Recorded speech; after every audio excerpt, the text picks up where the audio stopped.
Hello.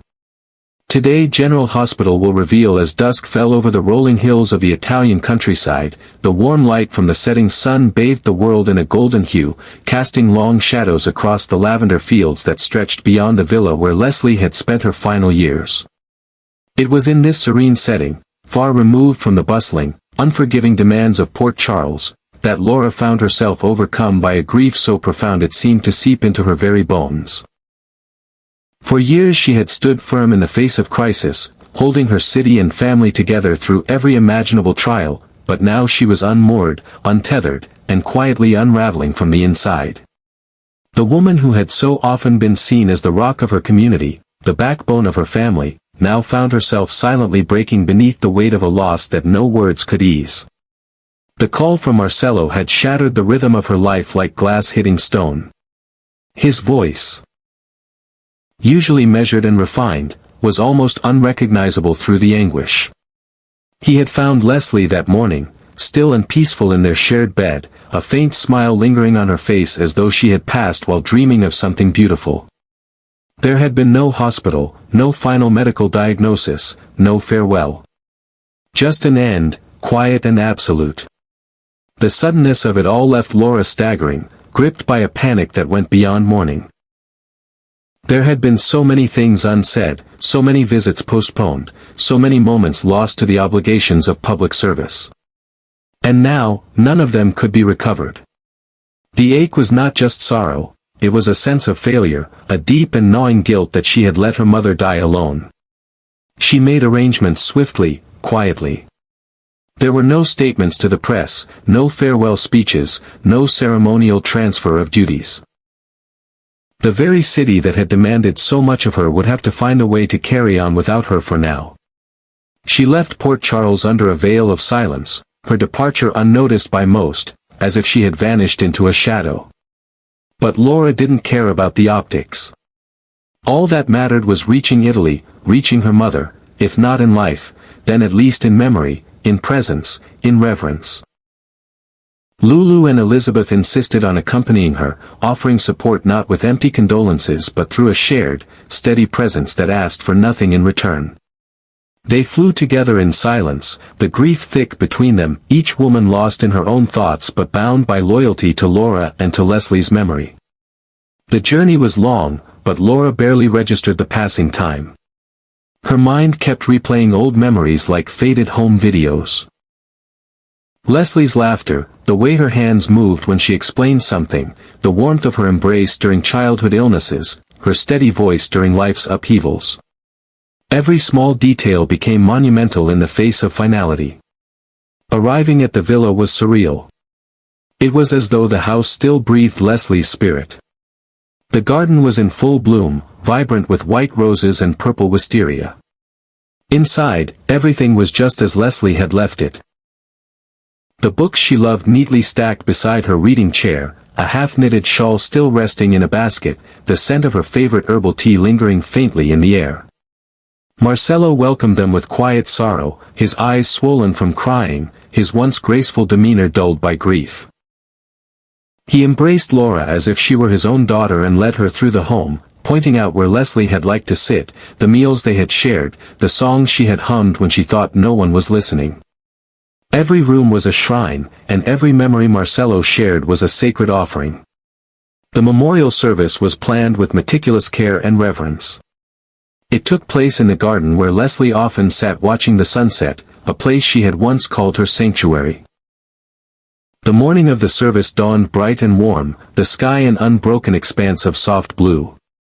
Guests arrived from the nearby town, old friends of Leslie's who remembered her kindness and warmth. A string quartet played softly in the background as white petals floated on the breeze. Leslie's photographs, spanning decades, were arranged in chronological order along a stone wall, each image capturing a life filled with courage, joy, heartbreak, and above all, love. Laura wore a simple black dress, her hair pinned back with one of Leslie's antique combs. She stood at the head of the ceremony, her posture straight, her expression unreadable. But inside, she was trembling. When the time came to speak, she stepped forward slowly, her voice barely above a whisper. She didn't prepare a speech, how could she? Instead, she spoke from the deepest recesses of her heart. She recounted Leslie's selflessness, her bravery in raising a child alone, the sacrifices she made without ever seeking credit, the way she fought for others even when no one fought for her. And she admitted, before the garden full of mourners, that she had failed to repay that love in the end. That her greatest regret would always be not having been there when her mother needed her most. As her voice faltered, Lulu stepped forward and placed a hand on her shoulder. Elizabeth joined them moments later. It was a quiet, wordless gesture of solidarity that said more than any tribute could. Marcello, his eyes brimming with tears, thanked Laura after the ceremony, telling her that Leslie had always spoken of her with pride, that she died believing her daughter was the bravest woman she had ever known. But when the guests left and the sun began to set, Laura felt no closure, only a strange sense of dislocation. Port Charles felt like another lifetime. The mayor's desk, the hospital corridors, the constant calls for leadership, all seemed irrelevant now, part of a persona she had constructed to survive rather than truly live. For the first time in years, Laura allowed herself to slow down. To exist not as a figurehead or a symbol, but simply as a woman grieving her mother. She declined Kevin's suggestion to return immediately. He, understanding her without need for explanation, agreed to stay with her. They moved into a smaller cottage on the property, where mornings were filled with birdsong and evenings with the murmur of sea winds. Each day became a ritual of healing. Laura walked the paths her mother once walked, read the novels Leslie left behind, and listened as Marcello played the piano, soft sonatas that seemed to draw Leslie's spirit into the room. Sometimes Laura cried. Sometimes she sat in long silence. Sometimes she smiled at the memory of something Leslie had once said and felt an ache that was both comfort and pain. The healing wasn't linear. There were nights when Laura woke in tears, calling out for a mother who could no longer answer. Days when she felt useless, ashamed of her absence during Leslie's final moments. But slowly, Italy began to soothe her. In its timeless beauty, she found a space to breathe. To forgive herself. To remember Leslie not as a loss, but as a presence that lived on in every decision she made, every value she upheld, every bit of wisdom she passed on to her own children. Weeks passed. Then months. Letters from Port Charles began to arrive, asking when she might return. The city missed her. The hospital board sought her input. Friends longed for her presence. But Laura, now more herself than she had been in years, knew that her return could not be rushed. She would go back, but not as the same woman. She would go back with deeper roots, with a gentler voice, with the courage to say no when necessary, and the strength to be more than just what others needed her to be. For now, she remained in Italy, wrapped in the embrace of the land her mother had loved, watching the sea shift colors at twilight, feeling the wind that carried Leslie's memory in every gust. She did not rush her grief. She lived it fully, quietly, sacredly. Until one day, the ache began to lift, just enough to let the sunlight through. In the months that followed the memorial, as the coastal winds softened and the colors of the Italian landscape shifted from the bright greens of spring to the muted golds of early autumn, Laura slowly began to inhabit a different version of herself, one that existed outside the familiar scaffolding of public image, social expectation, and historical legacy. The cottage she shared with Kevin became more than just a temporary retreat. It became a quiet cradle for her transformation, a sacred place where grief could unfold without judgment and healing could rise not from triumph but from surrender. And Kevin, with his unshakable calm and gentle understanding, never once tried to hasten that transformation. He did not push her to return to Port Charles, nor did he treat their time in Italy as a pause to be resumed. Instead, he treated it as a real life, a different life, where the only expectation was honesty, rest, and truth. Each morning, Laura awoke to the sound of gulls circling above the sea and the soft clatter of Kevin preparing coffee in the kitchen.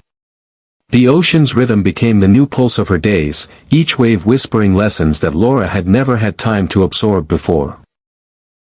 That grief had no timeline, that leadership did not always require presence, and that sometimes stepping away was the most courageous choice of all.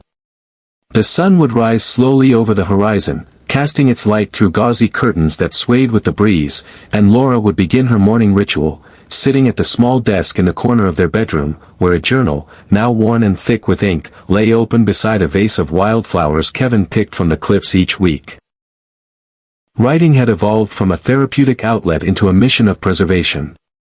What began as simple remembrances of Leslie, snippets of childhood memories, recipes they once made together, phrases her mother often said, grew into something more profound, a living portrait of a woman who had shaped not only Laura's identity but the very roots of her resilience. With each passing week, Laura's entries became longer, more structured, more reflective. She explored the emotional complexity of being raised by a woman like Leslie, fiercely independent, unconditionally loving, sometimes guarded, and often misunderstood. She wrote not just for herself anymore, but for her children, her grandchildren, and for the countless people who had been touched, directly or indirectly, by Leslie's influence. She began compiling letters, unsent and unfinished, addressed to people in Port Charles. Some were to her children. To Lulu, to Lucky, to Nicholas, to Aiden. Others were to friends and colleagues, to Alexis, to Monica, to Sunny, even to people she hadn't seen in years. In these letters, she recounted what Leslie had meant to her, what she had discovered about herself through this period.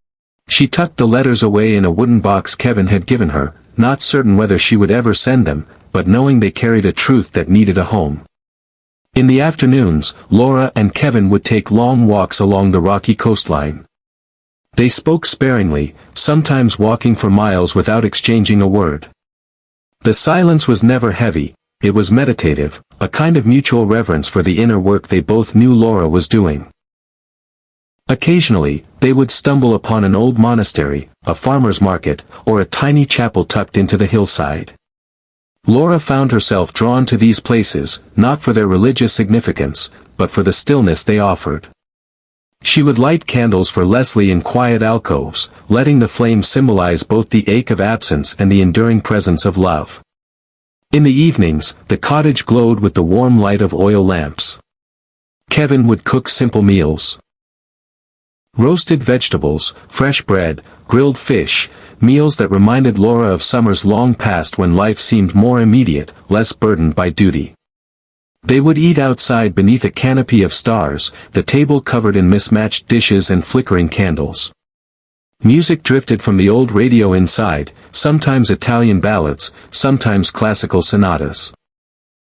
Laura often found herself reaching for Kevin's hand, squeezing it in a silent thank you for the patience, the space, the unwavering companionship he offered her every single day.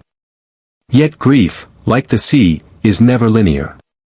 Some days were soft and contemplative, filled with small victories, a smile at an old memory, laughter at a story Marcello shared. Other days hit like a wave crashing against rock, unrelenting and cruel. There were nights when Laura would wake up breathless, her dreams filled with fragments of conversations that never happened, opportunities missed, apologies never made. Kevin would hold her through those nights, saying nothing, just letting her be. She would eventually fall asleep again, exhausted but a little lighter for having been allowed to fall apart. Elizabeth and Lulu continued to write, sending photos of the children, updates from the hospital, and news clippings from Port Charles. They assured her that everything was being taken care of, that the city was managing in her absence, that she had built something strong enough to withstand her silence. Their letters were warm, loving, but never pleading. They didn't ask when she would return. They simply offered their love and their understanding, which only deepened Laura's gratitude. As the seasons shifted again and the air began to carry the chill of late autumn, Laura stood at the edge of the cliffs one morning and felt, for the first time, the faint stirring of return. Not urgency. Not obligation. But a quiet readiness to begin imagining what life might look like beyond the veil of mourning. She wasn't the same woman who had arrived on Italian soil in the shadow of her mother's death. She was softer now, but not weaker. Slower, but more present. In her absence, she had not lost her identity, she had rediscovered it. She and Kevin began talking about what a return to Port Charles might look like. Not a resumption of old duties, but a re-evaluation. A transformation. She wasn't interested in picking up where she left off, wasn't sure she wanted to be mayor again, at least not in the same way. Maybe she could serve in a different capacity, or maybe she could write. Maybe her life from this point forward would be less about leading and more about nurturing, guiding others through their own storms with the wisdom born of her own.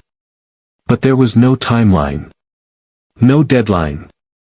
She would return when the soil inside her had finished turning, when the last pages of her journal were filled, when she could speak Leslie's name without choking on loss.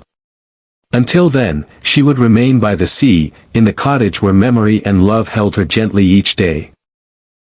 She would continue to walk the coastline, write in her journal, drink coffee at dawn and wine beneath the stars, and trust that healing was not a destination but a process, one she now embraced not as a burden, but as a gift.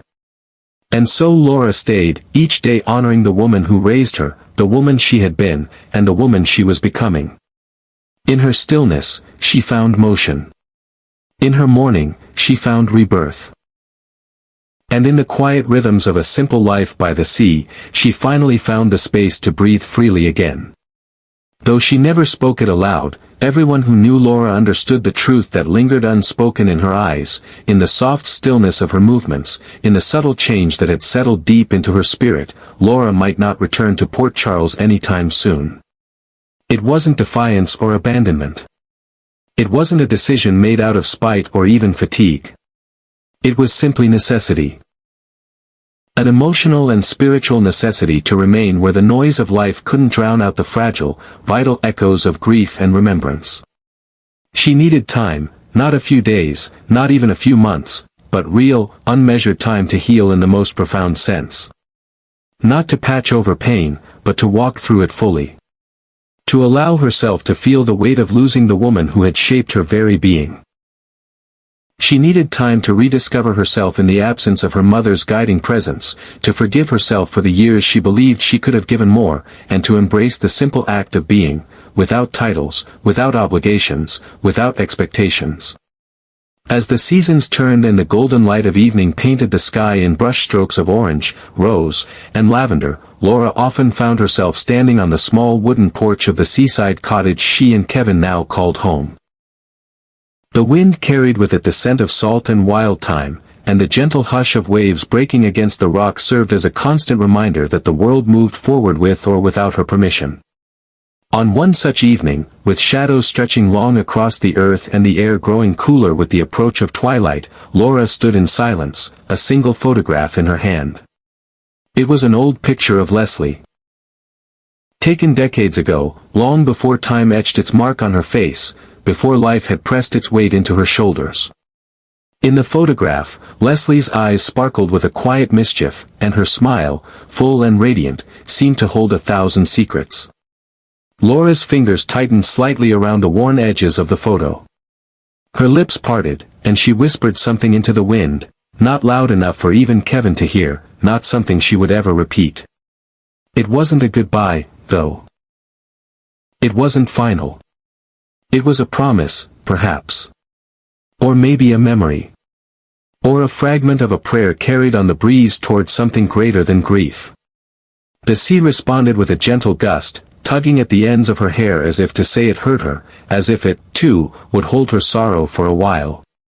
In that sacred moment between day and night, between holding on and letting go, Laura didn't cry. She simply breathed, and for the first time in weeks, that breath didn't ache. That whisper, carried away by the sea wind, wasn't an ending. It was the first line of a new beginning, a quiet acknowledgement that life, though forever changed, still held space for beauty, for peace, for rebirth. Laura was not the same woman who had left Port Charles in haste and heartache. She had shed that skin slowly, painfully, like bark peeling away from an old tree, revealing something raw beneath. What remained was someone softer but stronger, quieter but more certain.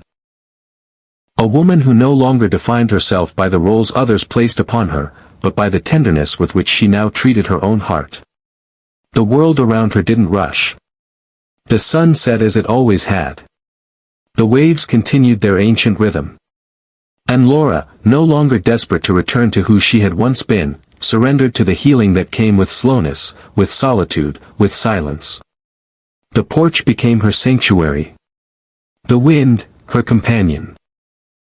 The photo, her tether to a love that would never fade. And so she remained in that small house by the sea, not as a woman lost in mourning, but as a woman choosing rebirth through remembrance. The pain of Leslie's absence didn't vanish, nor did it diminish. But it changed.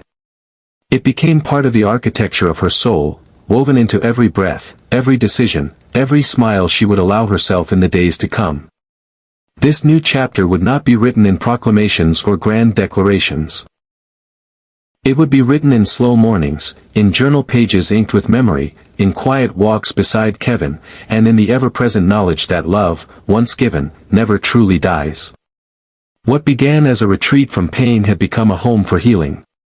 And in that home, Laura was learning once again how to live, not as the mayor of Port Charles, not as the daughter of Leslie Weber, not as a symbol of strength to those who needed her, but as herself.